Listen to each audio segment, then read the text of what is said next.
할렐루야. 고난주간입니다. 이 시간 우리 마음을 주님 앞에 겸손히 우리 주님을 의지하는 마음으로 온전히 주님 앞에 예배드리러 나왔으면 좋겠습니다. 이 시간 다 같이 주님의 보혈 의지하는 마음으로 함께 찬양하시겠습니다.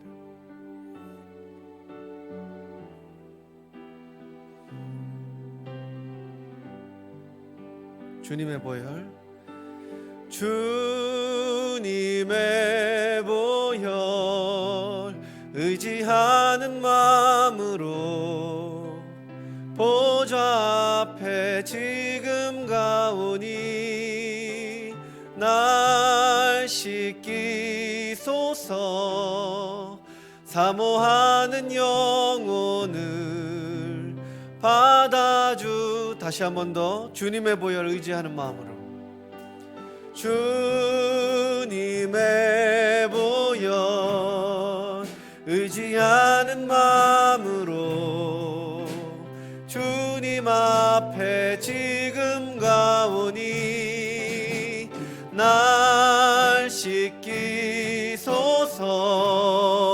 사모하는 영혼을 받아주. 다시 한 번 더 주님의 보혈 의지하는 마음으로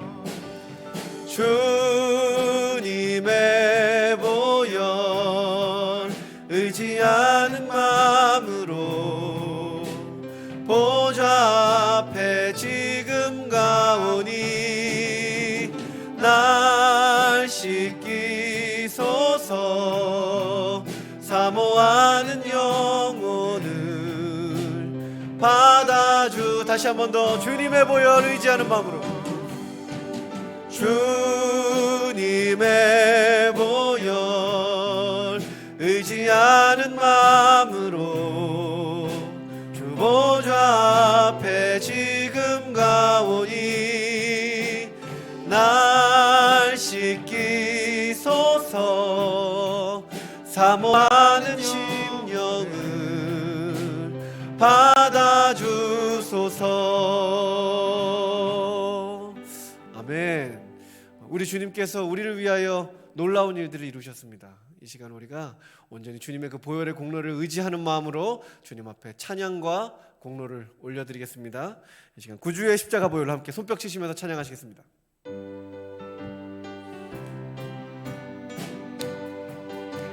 구주의 십자가, 구주의 십자가 보혈로 죄 씻음 받기를 원하네. 내 죄를 씻으신 주 이름 찬송합시다.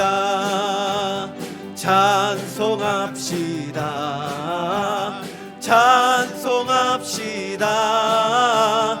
내 죄를 씻으신 주 이름 찬송합시다. 죄악을 속하여 주신 주 내 속에 들어와 계시네. 십자가 앞에서 주 이름 찬송합시다. 찬송합시다. 찬송합시다. 찬송합시다. 내 죄를 씻으신 주 이름 찬송합시다. 주 앞에 흐르는 생명수 날 씻어 정하게 하시네. 내 기쁜 정성을 다하여 찬송합시다. 찬송합시다. 찬송합시다. 찬송합시다. 내 죄를 씻으신 주 이름 찬송합시다. 아멘. 내 주께 회개한 심령은 생명수 가운데 젖었네. 흠없고 순전한 주 이름 찬송합시다. 찬송합시다. 아멘. 찬송합시다. 내 죄를 씻으신 주 이름 찬송합시다. 주 앞에 흐르는 생명수 날 씻어 정하게 하시네. 내 기쁨 정성을 다하여 찬송합시다. 할렐루야. 찬송합시다. 찬송합시다. 내 죄를 씻으신 주 이름 찬송합시다. 4절 내 내 등수 가운데 젖었네. 흠없고 순전한 주 이름 찬송합시다. 찬송합시다. 찬송합시다. 찬송합시다. 내 죄를 씻으신 우리 다시 한 번 더 4절 다시 한 번 찬양하시겠습니다. 찬송합시다. 아멘. 내 주께 회개한 영혼은 생명수 가운데 젖었네. 흠없고 순전한 주 이름 찬송합시다. 할렐루야. 찬송합시다. 아멘. 찬송합시다. 내 죄를 씻으신 주 이름. 우리 계속해서 믿음으로 찬양하시겠습니다. 주 없이 살 수 없네. 없이 살 수 없네. 죄인의 구주여 그 귀한 보배 피로 날 구속하소서. 구주의 사랑으로 흘리신 보혈이 내 소망 나의 위로 내 영광 됩니다. 아멘. 없이 살 수 없네. 나 혼자 못 서리. 힘없고 부족하며 지혜도 없도다. 내 주는 나의 생명 또 나의 힘이라. 주님을 의지하여 지혜를 얻으리. 주 없이 살 수 없네. 내 주는 아신다. 내 영의 깊은 간구 마음의 소원을 주밖에 나의 마음이 알아주리요.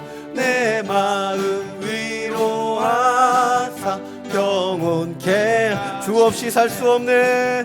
주 없이 살 수 없네. 세월이 흐르고 이 깊은 고독 속에 내 생명 끝나도 사나운 풍랑일 때 날 지켜주시니. 내 곁에 계신 주님 늘 힘이 됩니다. 아멘. 우리가 주님 앞에 은혜를 누릴 수 있는 유일한 비결은, 우리가 고난주간을 참으로 고난주간답게 보낼 수 있는 유일한 비결은 우리가 얼마나 죄인인지를 주님 앞에 깨닫고, 그리고 오직 주님께 두 손 들며 회개하며 주님을 의지하는 것. 이 태도로 주님 앞에 나아갈 때에만 우리가 은혜를 누릴 수 있고 고난주간을 참으로 고난주간답게 보낼 수 있는 줄 압니다. 이 시간 우리 주님 앞에 함께 고백하시면서 이렇게 나아갔으면 좋겠습니다. 하나님 앞에 난 아무것도 아니에요. 하나님 앞에 난 아무것도 아니에요.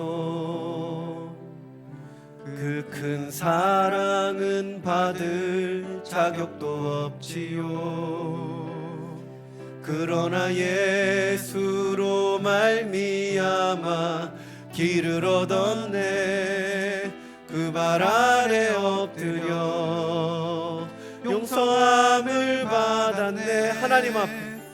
하나님 앞에 난 아무것도 아니에요. 아멘. 그 큰 사랑은 받을 자격도 없지요. 그러나 예수로 말미암아 길을 얻었네. 그 발 앞에 아래 엎드려 용서함을 받았네. 은혜가 내게로 흐르소서. 상처를 낫게 하고 아픔을 치료하네. 무거운 멍에 벗겨 자유케 하시네. 내 영을 만지고 새롭게 빚으시네. 주님, 하나님 앞에 난 아무것도 아니에요. 하나님 앞에 난 아무것도 아니에요. 그 큰 사랑은 받을 자격도 없지요. 그러나 예수로 말미암아 길을 얻었네. 그 발 아래 엎드려 용서함을 받네. 하나님 앞에 난 우리의 마음을 모아 고백하길 원합니다. 그 큰 사랑은 받을 자격도 없지요. 그러나 예수로 말미암아 길을 얻었네. 그 발 아래 엎드려 용서함을 얻었네. 아멘. 은혜가 내게로 흐르소서. 상처를 낫게 하고 아픔을 치료하네. 무거운 멍에 벗겨 자유케 하시네. 내 영을 만지고 새로운 은혜의 강 내게로 흐르소서. 아멘. 상처를 낫게 하고 아픔을 치료하네. 무거운 멍에 벗겨 자유케 하시네. 내 영을 만지고 새롭게 빚으시네. 주님, 우리가 때로 주님의 고난을 묵상할 때 주님이 얼마나 아프셨을까, 주님이 얼마나 힘드셨을까, 나도 주님의 고난을 본받아 함께 고난을 받아야지 하는 생각을 할 때가 많이 있습니다. 그래서 스스로를 괴롭게 할 때가 많이 있는데, 어쩌면 주님이 원하시는 건 그것이 아닐지도 모르겠다는 생각을 해보게 됩니다. 정말 주님이 원하시는 것은 우리가 어쩔 수 없는 죄인이기 때문에, 우리가 오늘도 수만 가지 수천 가지 죄를 짓지 않았습니까? 뼛속부터 그런 불순종하는 죄인이기 때문에 아무런 죄도 없고 흠도 없는 우리 주님께서 그토록 큰 고난과 아픔과 아버지 하나님과의 그 영적 단절을 반드시 맛보실 수밖에 없었다는 것을 우리 마음속에 간절히 인정하고, 오직 주님만 의지하고 주님만 붙들며 주님의 은혜를 간구하기를 기뻐하시고 바라신다는 것을 오늘 다시 한번 우리 마음속에 새겨보았으면 좋겠습니다. 이 시간 주님, 정말 주님 앞에 용서받기 어려운 죄인이지만 우리가 온전히 주님께 회개하며 돌아오기를 주님께서 기뻐하심을 믿고 신뢰하며 의지하여 주님께 나옵니다 하는 마음으로 우리 이 시간 다 같이 주여 크게 부르짖으시며 주님께 기도하시면서 나아가시겠습니다. 다 같이 함께 기도하시겠습니다.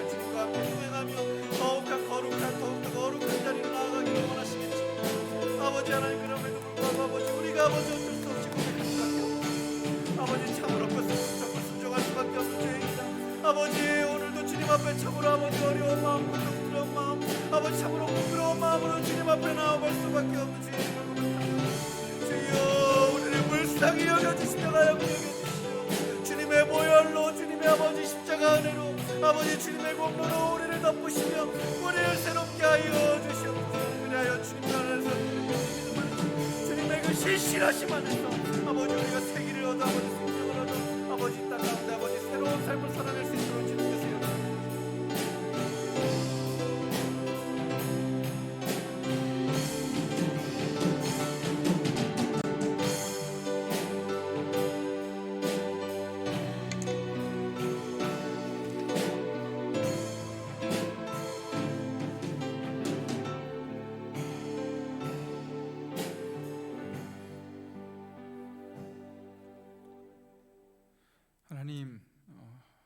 하나님 앞에 우리는 아무것도 아님을 고백합니다. 주여, 참 우리의 모습을 바라볼 때에 참 하나님 앞에 배은망덕한 우리의 모습은 아닌지 하나님 돌아봅니다. 하나님께 받은 것들을 가지고 하나님께 감사하며 하나님을 위해 하나님께 영광 돌려드리며 하나님을 높여드리며 살아가야 할 우리들임에도 불구하고 하나님께서 거저주신 그 은사들을 가지고 하나님을 높이고 주님의 몸된 교회를 세워나가기는커녕 나를 높이고 나를 자랑하기 바쁜 교만한 우리들의 모습은 아닌지요. 주여, 이 소망 없는 우리를 불쌍히 여겨주시며 하나님, 다시 한번 주의 말씀 앞에 우리가 서오니 주여 겸손하게 우리의 높아진 마음이 있다면 낮춰주시고 겸손하게 그 십자가의 길을 걸어가신 우리 주님처럼 우리도 그 길을 주님 따라 주님 손 붙들고 걸어갈 수 있는 은혜를 허락하여 주시옵소서. 감사드리며 이 모든 말씀을 우리 주 예수 그리스도의 이름으로 기도드렸습니다. 아멘. 이 시간 함께 나눌 말씀 누가복음 18장 31절부터 34절까지 말씀입니다. 누가복음 18장 31절부터 34절입니다. 신약 127면에 있습니다. 누가복음 18장 31절부터 34절 말씀 4절밖에 안 되니 우리 한 목소리로 합독하도록 하겠습니다. 31절부터 34절 찾으셨으면 우리 함께 합독하겠습니다. 함께 읽겠습니다. 예수께서 12제자를 데리시고 이르시되 보라, 우리가 예루살렘으로 올라가노니 선지자들을 통하여 기록된 모든 것이 인자에게 응하리라. 인자가 이방인들에게 넘겨져 희롱을 당하고 능욕을 당하고 침뱉음을 당하겠으며 그들은 채찍질하고 그를 죽일 것이나 그는 3일 만에 살아나리라 하시되 제자들이 이것을 하나도 깨닫지 못하였으니 그 말씀이 감추었으므로 그들이 그 이르신 바를 알지 못하였더라. 아멘. 우리 성도님들은 왜 사시나요? 우리의 삶의 목표가, 인생의 목표가 무엇인가요? 다양한 대답들이 나올 수 있을 것 같아요. 저같이 먹을 것을 좋아하는 사람들은 먹기 위해 삽니다. 혹 이렇게 생각하시는 분들이 계실지 모르겠습니다. 먹을 때, 맛있는 음식을 먹을 때 참 행복감이 느껴지잖아요. 먹기 위해 산다라고 할 분들이 혹 계실지 모르겠어요. 혹은 호랑이는 죽어서 가죽을 남기지만 사람은 이름을 남겨야 한다라며 유명해지기 위해 산다라고 대답할 분들이 혹 계실지 모르겠습니다. 하지만 우리가 성도라면 부름받은 하나님의 자녀들이라면 우리에게 공통된 삶의 목표, 목적이 있죠. 무엇인가요? 성도의 삶의 이유이자 목적, 바로 하나님께 영광 돌리기 위함이죠. 우리 사랑하는 성도님들, 우리가 죄인이며 그래서 우리에게는 아무 소망이 없이 우리는 영원한 형벌에 놓여질 수밖에 없는, 그런 형벌을 받을 수밖에 없는 존재임을 인정하시죠. 그리고 그런 우리를 사랑하셔서 창조주 하나님께서 우리 대신 독생자 예수 그리스도께 모든 진노와 형벌을 대신 받게 하심도 역시, 우리를 그토록 사랑하심도 역시 우리는 믿습니다. 우리를 이토록 사랑하셨다라는 사실을 믿고, 또한 우리는 원래 그렇게 소망이 없었던 존재임을 우리가 믿는다면, 우리의 삶이 여전히 이기적이고 내 중심적, 나만을 위해 나를 우상 삼아 살아가서는 안 되는 것이죠. 우리가 진짜 그 사실을 믿고 알고 고백한다면 우리는 그렇게 살아가서는 안 되는 것입니다. 예수님을 따른다고 하면서 여전히 나를 섬기고 있고, 예수님을 따른다고 하면서 여전히 예수님의 삶과는 정반대의 삶을 살아가고 있다면, 예수님은 내어주는 삶을 사셨는데 예수님을 따른다고 하면서 움켜쥐는 인생을 살아간다면 그것은 예수님을 따르는 삶이 아닐 것입니다. 그런데 우리는 두려움이 너무 많아요. 다시 말하면 여전히 이 세상을 지나치게 사랑한다라는 것입니다. 물론 이해가 안 되는 부분은 아닌 것이, 우리는 아직 온전한 천국을 온전히 맛보지는 못했죠. 그러니 여전히 이 세상이 때로는 참 좋아 보이는 겁니다. 하지만 온전한 천국이 어떤 곳인지 우리는 항상 간접적으로 경험을 하는 존재들이죠. 말씀을 통해, 또한 함께 모여 예배하는 공동체인 교회 생활을 통해서 우리는 조금이나마 천국을 맛보며 살아가는 자들입니다. 그러면서 온전히 이루어질 그 천국을 더욱 기대하고 소망하게 되는 것이죠.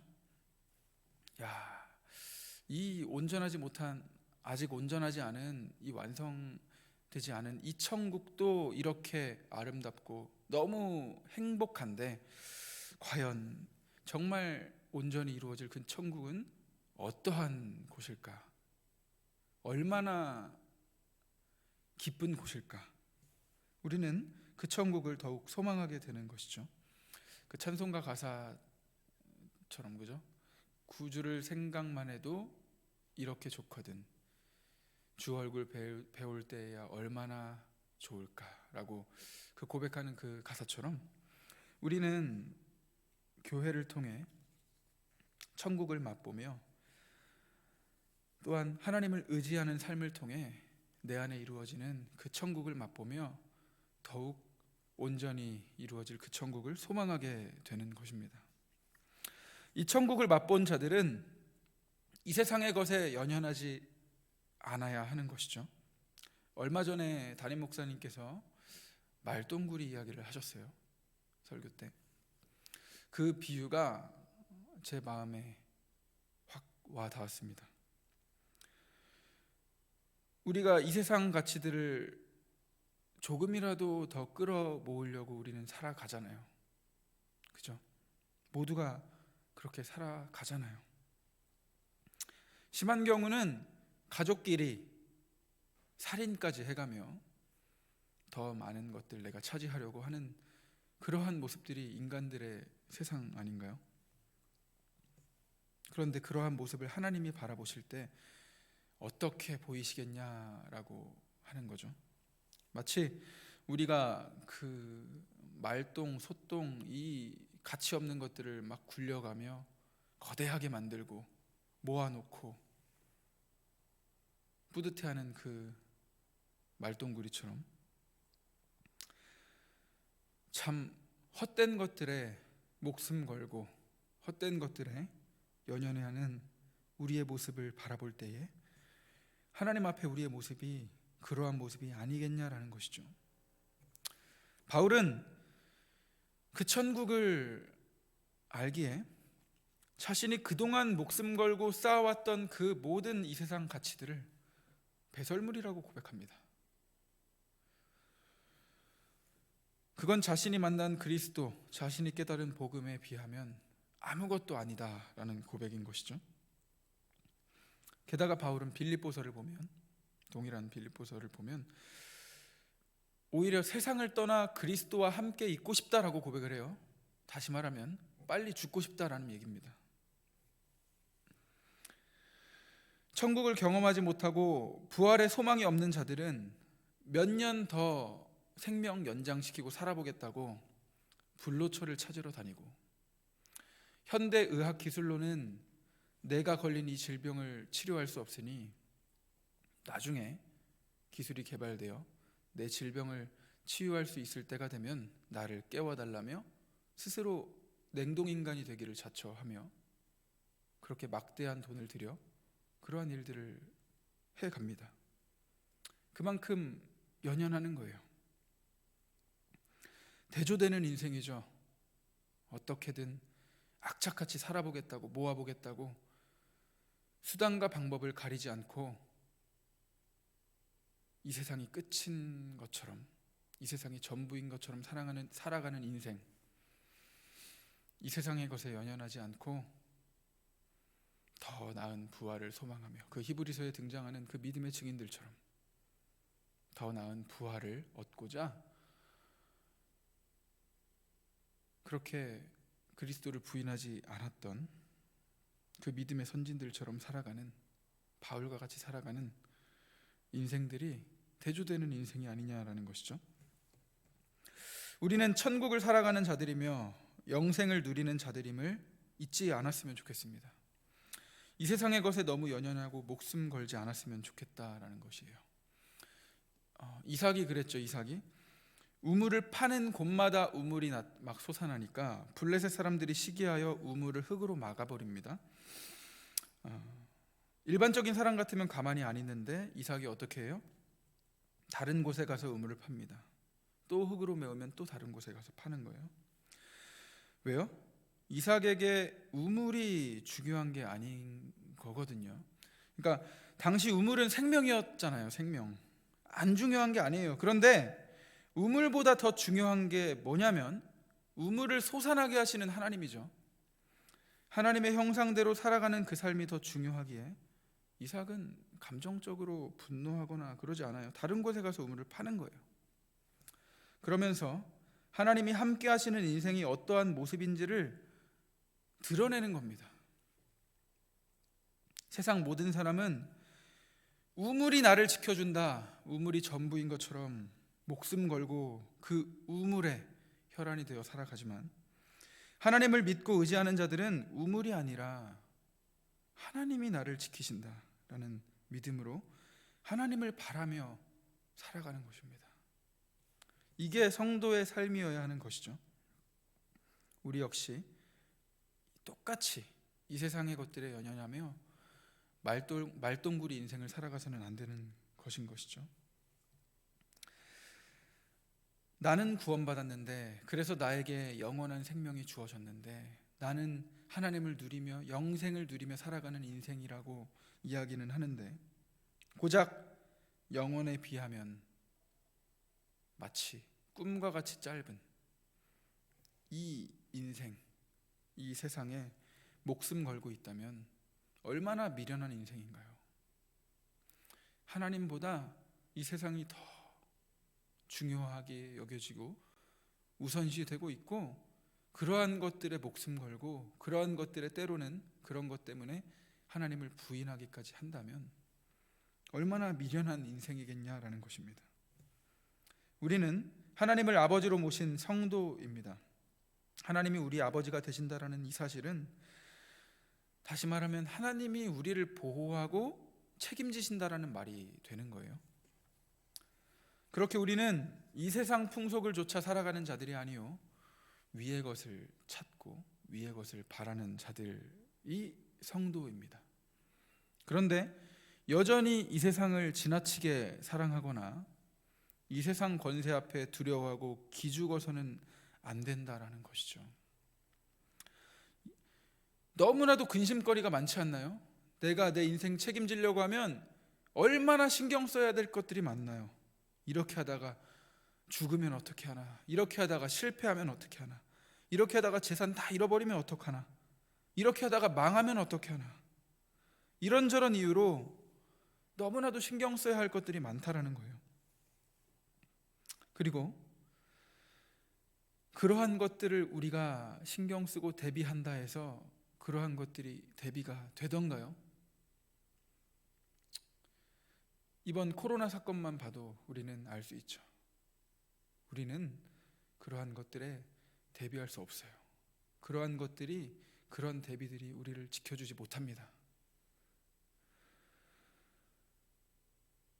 예수님이 말씀하셨어요. 하나님이 책임지시는데 어찌하여 두려워하고 걱정하고 근심하느냐. 공중의 새를 한번 봐라. 들에 한번 풀을 봐라. 저들도 저렇게 먹이시고 입히시는데 하물며 너희일까 보냐, 이 믿음이 적은 자들아. 예수님의 말씀이죠. 우리는 우리의 인생을 우리가 스스로 책임지려 하다가 탈진해버리는 인생이 아니길 원합니다. 하나님이 책임지신다라는 이 믿음 가지고 우리가 어떻게 하면 내가 성공할까, 어떻게 하면 내가 멋지게 살아볼 수 있을까를 고민하는 인생이 아니라 어떻게 하면 하나님이 기뻐하실까, 어떻게 하면 정말 하나님의 하나님 되심을 내 삶 가운데 드러내며 살아갈까, 이것이 우리의 고민거리가 되었으면 좋겠습니다.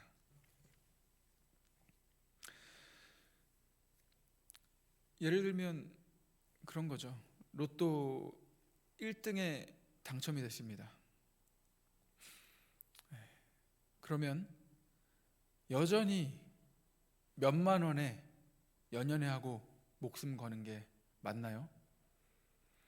이전에는 몇만 원에 목숨 걸었던 인생이라 할지라도 이제는 달라지는 거죠. 나에게 그 엄청난 것이 있으니까. 그죠? 마찬가지입니다. 우리의 구원이 천국을 살아가는 삶이 바로 그런 거예요. 영원한 생명이 주어졌으니 이 세상 가치들은 몇 번이고 양보할 수 있는 겁니다. 이 세상 가치들과 비교할 수 없는 엄청난 것들이 우리에게는 보장되어 있는데 여전히 이 세상 가치들의 목숨 거는 말똥구리들이 아니었으면 좋겠다라는 것이죠.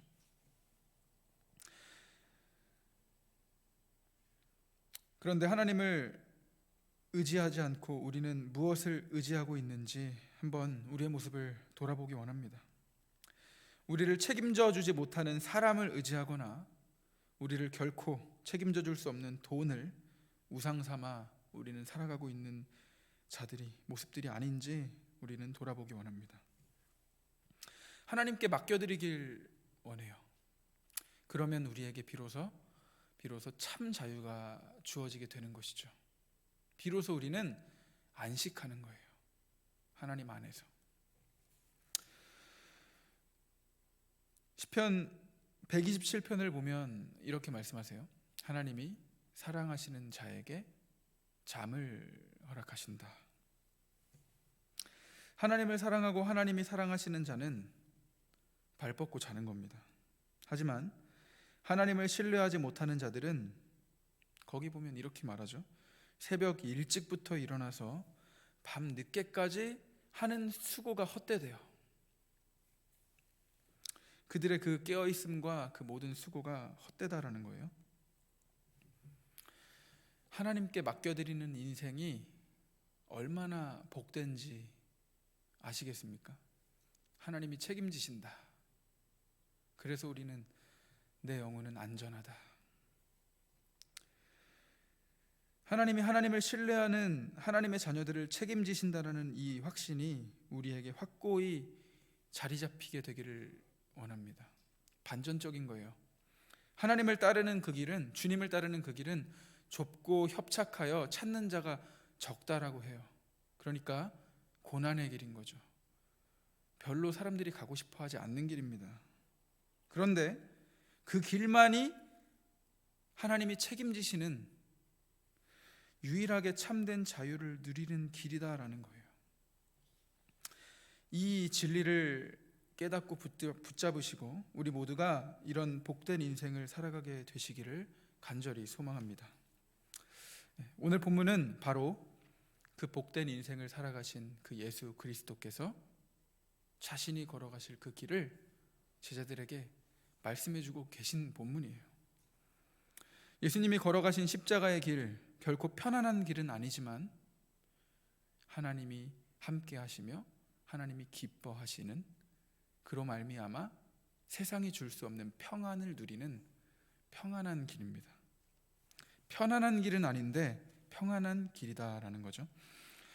어떻게 저렇게 살아갈 수 있어? 라고 생각될지 모르지만 하나님이 책임지시기에 가장 안전하고 가장 평안한 길인 거죠. 오늘 본문입니다. 예수님이 12제자를 데리고 이제 예루살렘 입성을 앞두시고 순환예고를 하시는 거예요. 오늘 제목이 예수님의 순환예고죠.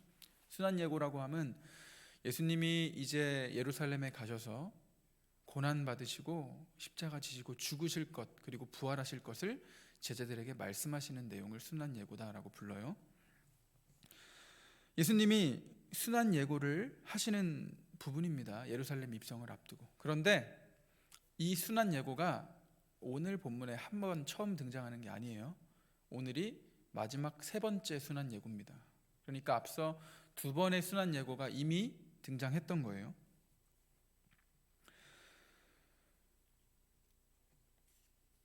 오늘 누가복음 본문은 순환예고가 등장하고 별다른 그런 내용들이 등장하지 않아요.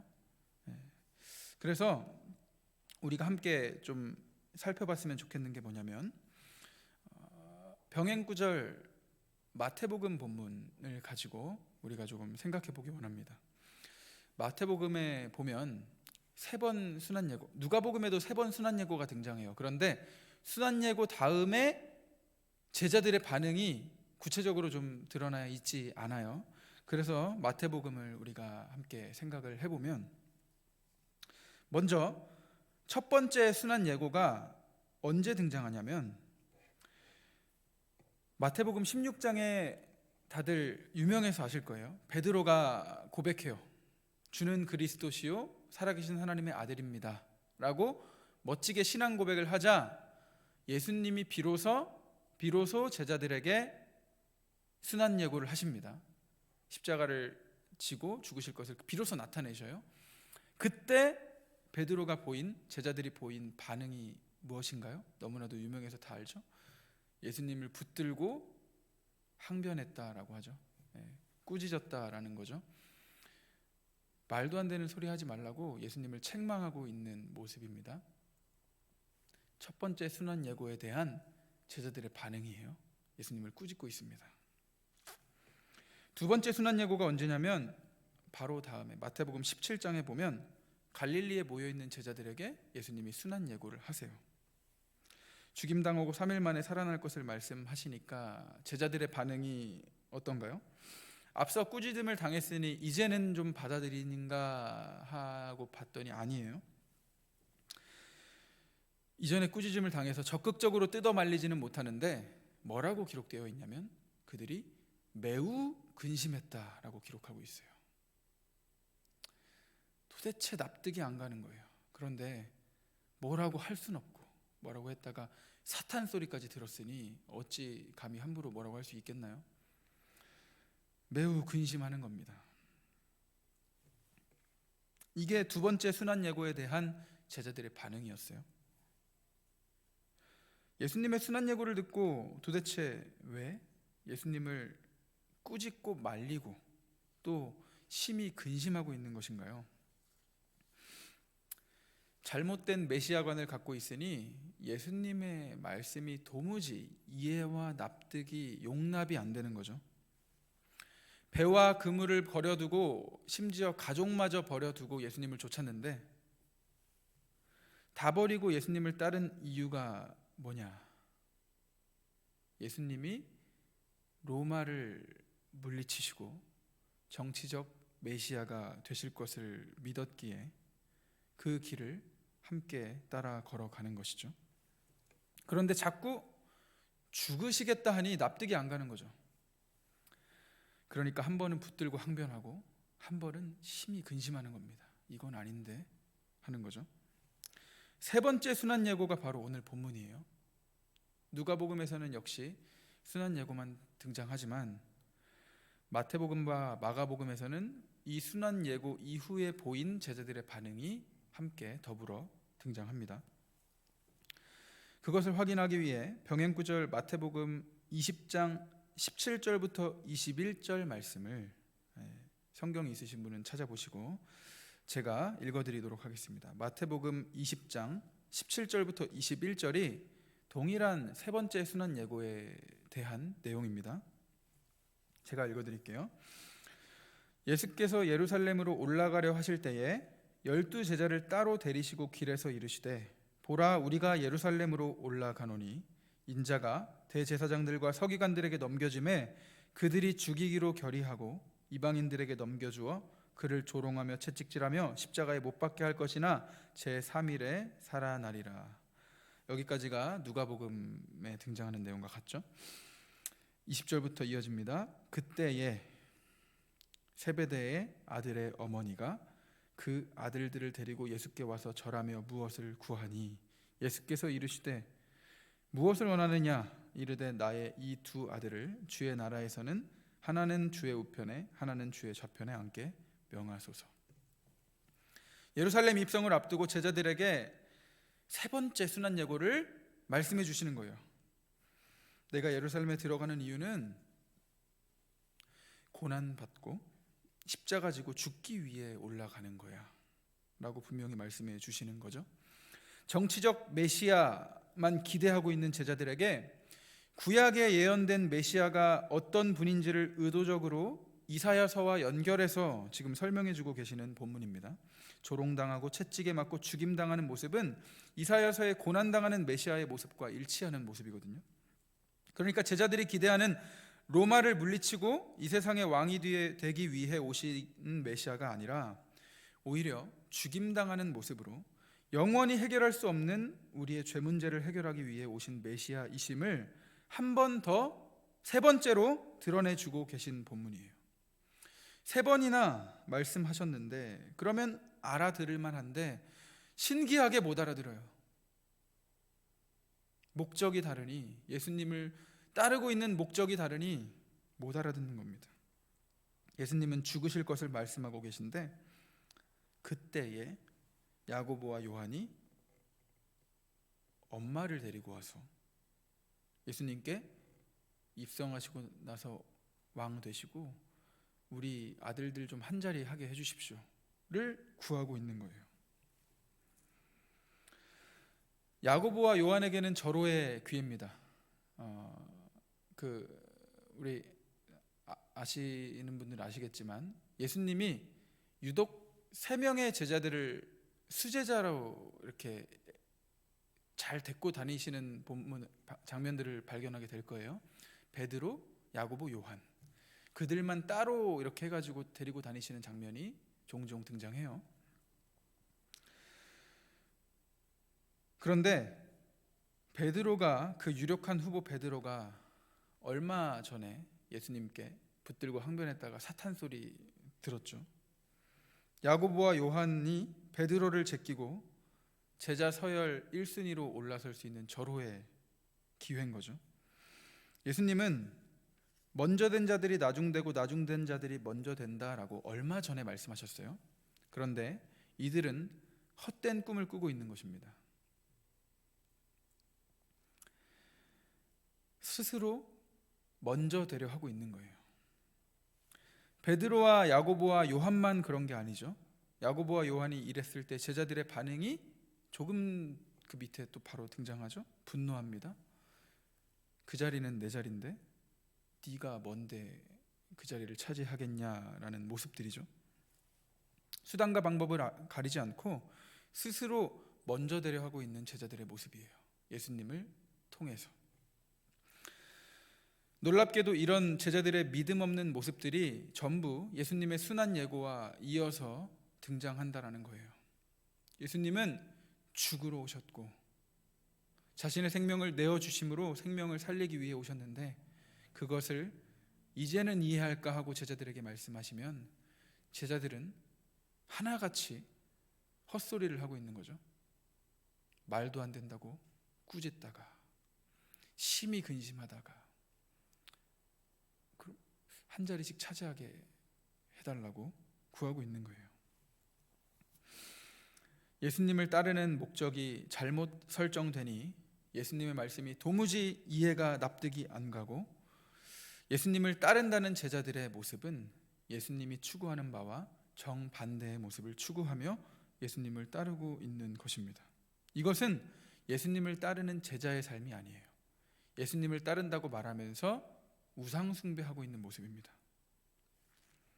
예수님을 따르는 목적이 나에게 있는 거예요. 나의 유익에 있는 것입니다. 예수님은 3번씩이나 자신이 죽으시고 부활하실 것에 대해 말씀하시며 제자들이 이 복음, 이 진리를 붙들기 원하셨지만 3번이나 제자들은 항변하고 심히 근심하고 스스로를 높아지게 해달라고 구하고 있습니다. 이게 바로 예수님의 순환 예고, 그리고 그 순환 예고에 대한 제자들의 반응입니다. 결론입니다. 오늘 본문 34절을 보면 제자들은 예수님의 순환 예고를 하나도 깨닫지 못했다라고 증언하고 있습니다. 하나도 깨닫지 못했다라고 기록하고 있어요. 도대체 무슨 소리를 하는지 이해가 안 가고 납득이 안 된다라는 상황이에요. 하나도 모르겠다라는 것입니다. 3번이나 강조하시며 말씀하셨는데 도대체 왜 이해를 못하는 것인가요? 아까도 말씀드렸듯이 기대하는 바가 다르거든요. 진리를 바라보는 눈이 없는 것입니다. 이 세상 영광을 바라보며 예수님을 따른다면 도무지 예수님이 걸어가시는 길이 이해가 안 되는 것이죠. 하지만 하나님께 영광 돌릴 것을 바라며 예수님을 따른다면 기꺼이 우리도 그분을 따라 십자가의 길을 걸어가고 싶은 것입니다. 우리가 예수님을 믿는 목적은 무엇인가요? 혹 오늘 본문에 등장하는 제자들처럼 예수님께 예배드리고 예수님께 시간을 내어드리고 예수님께 물질을 드리고 이러한 목적이 혹 이 세상 풍요를 위한 것은 아닌가요? 우리의 기도 제목을 한번 점검해 보시기 바랍니다. 우리의 기도 제목 리스트들을 한번 점검해 보세요. 자녀들 대학 문제, 취업 문제, 결혼 문제, 온통 나와 자녀들로 이 세상 가치들로 가득한 기도 제목은 혹 아닌가요? 그러면서 그냥 이렇게 기도하면 좀 그러니까 나중에 자녀들이 훌륭하게 돼서 하나님께 영광 돌려드려야 되니까 하나님 좀 좋은 대학 가게 해주시고 좋은 직장 취직하게 해주시고 좋은 배우자 만나게 해주시고 그럴싸한 명목 하나를 추가해서 하나님을 섬기는 것이 아니라 맘몬 신을 섬기고 있는 것은 아니냐라는 것입니다. 하나님의 관심은 우리의 성공에 있지 않잖아요. 우리의 삶을 통해 하나님의 하나님 되심이 드러나기를 원하고 계십니다. 십자가의 영광은 세상의 영광과 달라요. 십자가를 붙들고 예수를 따라 자기 십자가를 지고 간다라고 하면서 여전히 우리가 바라는 것은 세상 영광이라면 지금 잘못 짚은 거죠.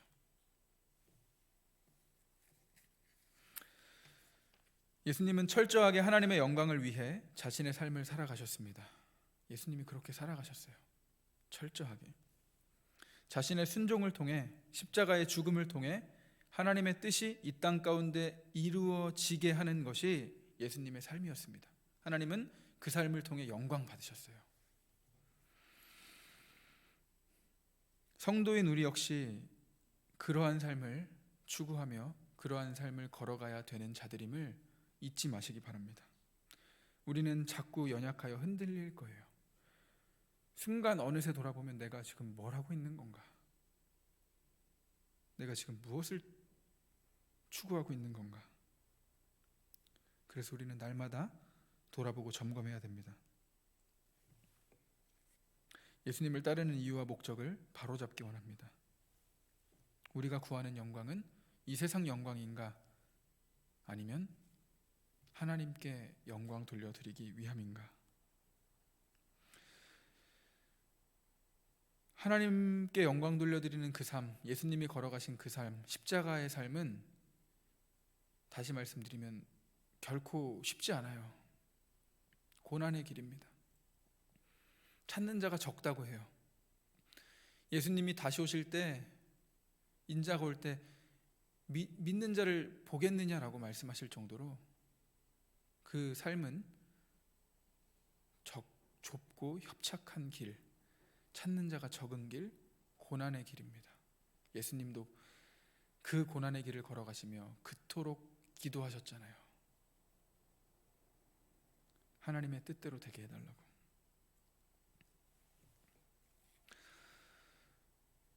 쉽지 않은 길입니다. 하지만 우리는 그 어떤 길보다 영광스러운 그 좁은 문 좁은 길을 걸어가는 성도들임을, 이 정체성을 우리가 놓치지 말았으면 좋겠습니다. 포기하지 말았으면 좋겠습니다.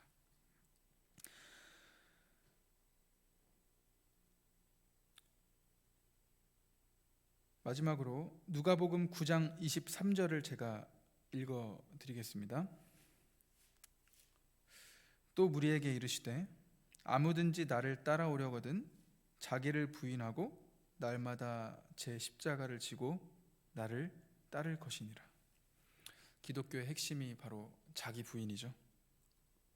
한 줌도 안 되는 나의 의를 가지고 나를 높이는 이기적인 우리, 하나님이 주신 은사들을 가지고 몸된 교회를 세우고 하나님께 영광 돌려드리며 하나님을 높이는 자들이 아니라 나를 높이며 나를 자랑하는 교만한 우리들은 자기 부인을 거부하죠.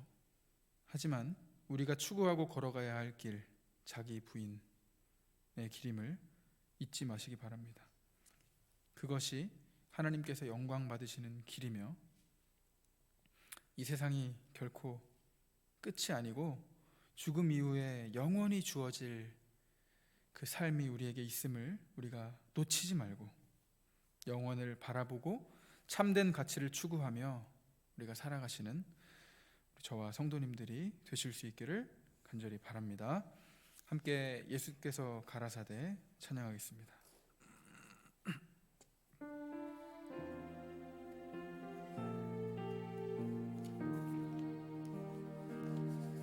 예수께서 가라사대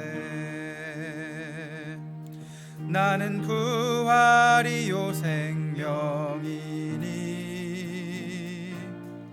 나를 믿는 자는 죽어도 살겠고 영원히 죽지 아니하리라.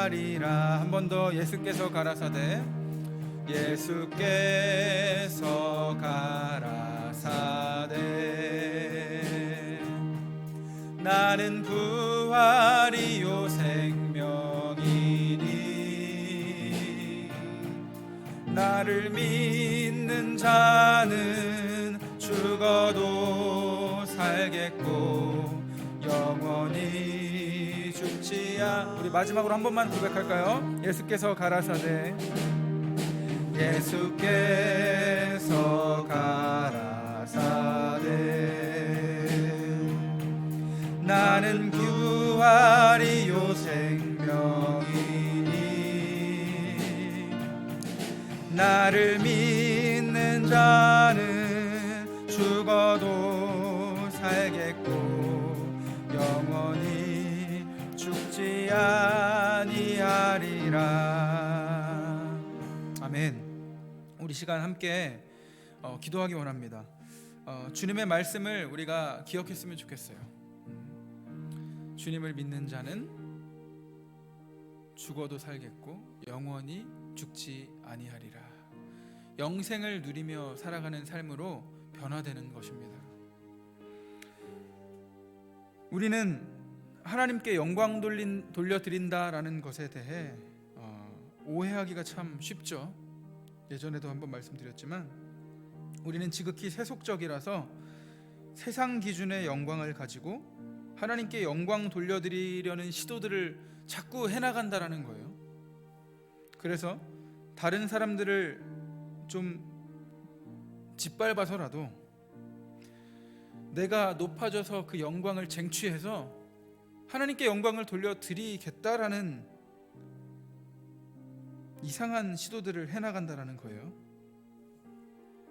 하지만 그러한 것들이 하나님께 영광이 아니죠. 우리는 그러면서 합리화하는 거예요. 하나님을 위해서 하는 것이니 조금 불법 저질러도, 하나님을 위한 것이니 조금 비상식적인 행동들을 해도 괜찮다라고 합리화를 해버린다라는 거예요. 신천지 집단이 딱 그렇죠. 포교 활동을 위해서라면 뭐 거짓말을 해도 된다라고 가르친다라고 하잖아요. 그러한 것이 영광이 아니다라는 거예요. 우리가 이 시간 기도할 때 하나님, 정말 우리가 하나님을 믿는다고 하면서 하나님께 영광 돌려드린다고 하면서 우리는 어떠한 삶을 살아갔으며 어떠한 모습을 추구하며 살아갔는지 돌아봅니다. 우리의 참 헛된 것을 바라고 추구하고 그 헛된 것들을 가지고 교묘하게 타협해서 하나님께 영광 돌려드리는 게 아니라 나 자신을 섬기고 있던 이기적이고 교만한 우리들의 모습들이 있다면 회개하고, 하나님, 우리의 진정한 참된 한 가지 소원이 있다면 하나님의 기쁨이 되길 원합니다. 우리가 이 시간 간절한 마음으로 우리가 이 기도 제목 놓고 우리가 함께 기도하기 원합니다. 함께 기도하겠습니다.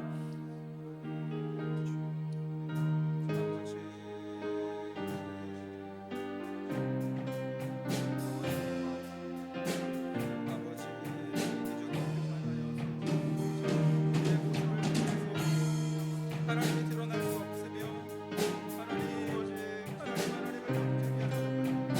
하나님 영광으로 나아가는 게 하나님 주 아버지, 너무나도 쉽게 타협해버리고 하나님 이해는 하나님 공부할 수 있는 주여 일어나 주시옵소서. 아버지 여기 여겨 주시옵소서. 아버지 여기 여겨 주시옵소서.